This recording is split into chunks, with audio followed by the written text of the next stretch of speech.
Hi everyone, this is the Necromancer Blood Lance build guide for Season 6, and I'm going to discuss the mechanics, skills, aspects, affixes, rune words, skill tree, and the paragon board.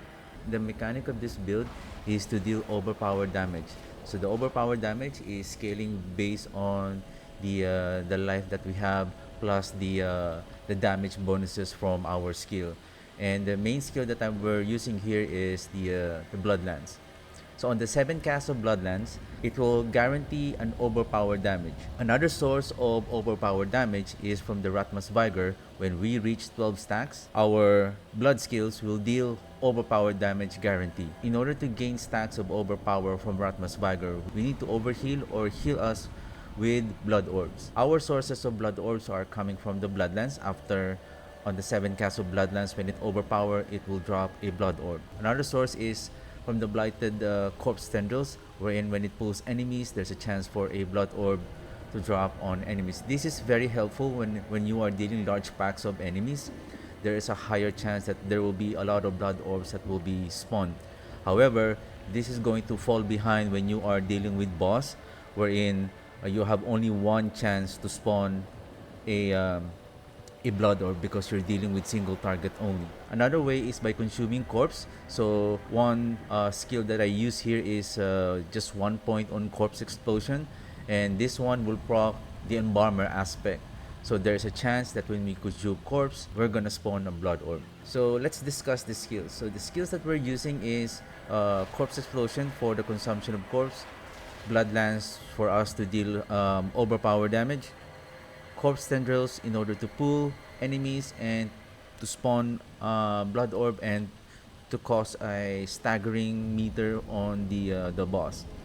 Soul Rift, we're using Soul Rift as the best ultimate skill that we can use, as it provides barrier, essence generation, and multiplier damage. And Decrepify, we're using the Abhorrent Decrepify so that we get a lucky hit chance to reduce our cooldown by 1 second. The Soul Rift is one of the important skill here, as it will give us more essence generation because we're attacking so fast. We are spending a lot of resource in a shortened amount of time. So the Soul Rift will help us on generating essence. The aspects that I'm using, Embalmer on the helmet. Then I use the Mutilator Plate, as this is the specific unique for the Blood Lance. Great Feast for an additional damage multiplier. Blood Moon Breaches. Metamorphosis, Ratmas Chosen for more attack speed.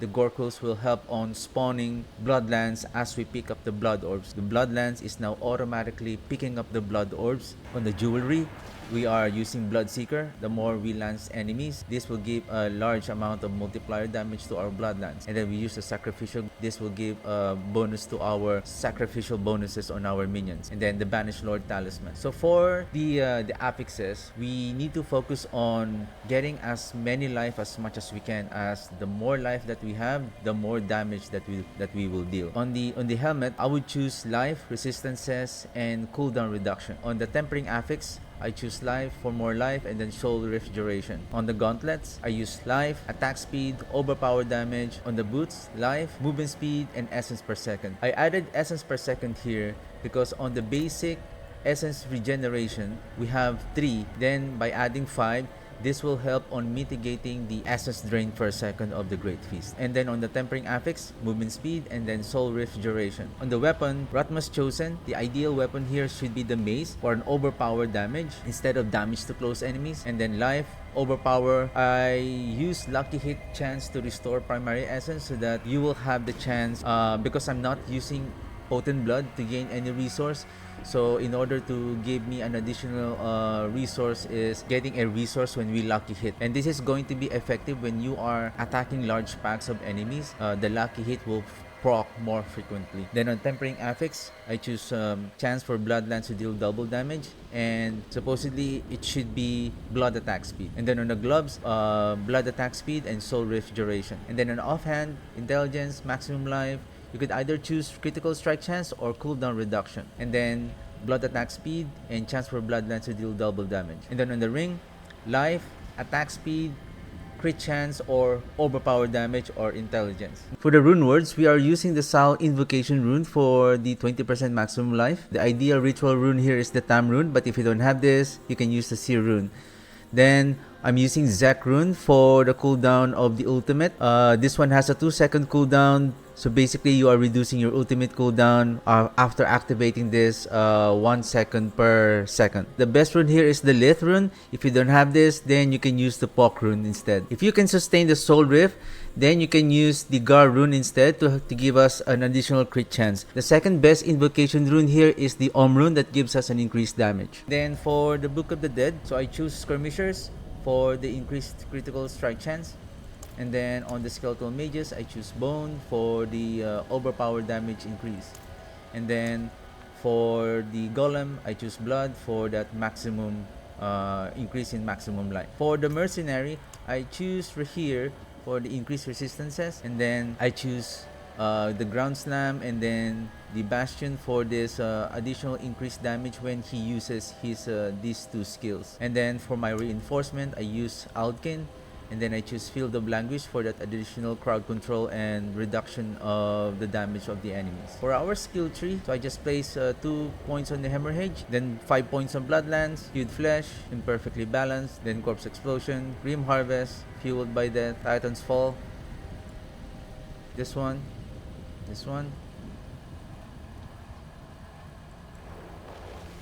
Born to Sacrifice, Coalesced Blood, Tides of Blood.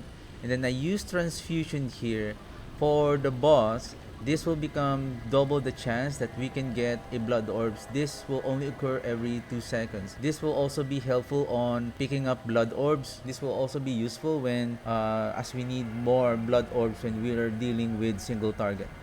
On the rings, I forgot to say on the rings. So on the ring, I choose ultimate cooldown and blood attack speed.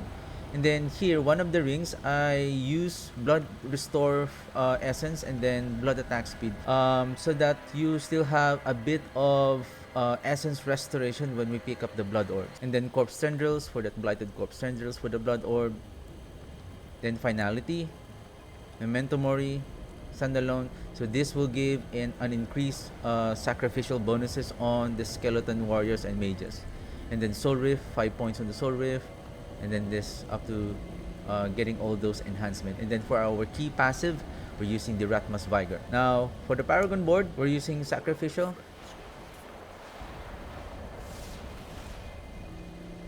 Amplify, on the Bloodbath, third board, Essence, then Blood Begets Blood, and then Dominate on the Frailty. The last board is Flesh Eater, and I place Corporeal here. So this setup is ideal for pushing like for boss killing and for pushing on the pit. If you are running with Nightmare Dungeons or Helltide, or if you're running Undercity or Infernal Horde, you can replace Great Feast with Hungry Blood, as this will give an additional Blood Lances.